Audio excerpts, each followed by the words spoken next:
ఈరోజు చాలా మంది అడుగుతున్నారు, చేతబడులు ఉన్నాయా? చేతబడులు ఉంటాయా? అయితే ఒట్టొట్టి అజ్ఞానం, కంప్లీట్లీ అజ్ఞానం. బైబిల్ తెలియజేయబడుతుందా లేదా చేతబడులు ఉన్నాయని? ఉంది. సాసరి ఉందా లేదా? బైబిల్ చూపిస్తుందా లేదా? ఉంది.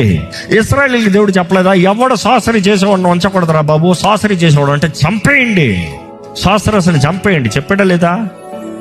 ఉంది కాబట్టే కదా. సాసరస్ పరలోక రాజ్యానికి వెళ్ళరని రాయబడింది కదా. మంత్రగాళ్ళు పరలోక రాజ్యానికి వెళ్ళరని రాయబడిందా లేదా?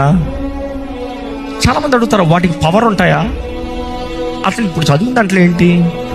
They have power. Principalities and powers, they have powers, but they're not all powerful. They have a power to a limit. కానీ దేవుని శక్తికి మించిన శక్తి లేదు, కానీ వారికి శక్తి ఉంది. జాగ్రత్త. నీకు దేవుని శక్తి లేకపోతే ఆ శక్తి నేను దాడి చేస్తాను. జాగ్రత్త.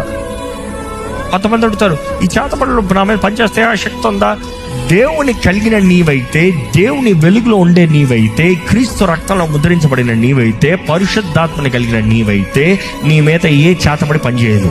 రాదని కాదు, నీకు విరోధంగా రూపించబడిన ఏ ఆయుధమో వర్ధిల్లదు.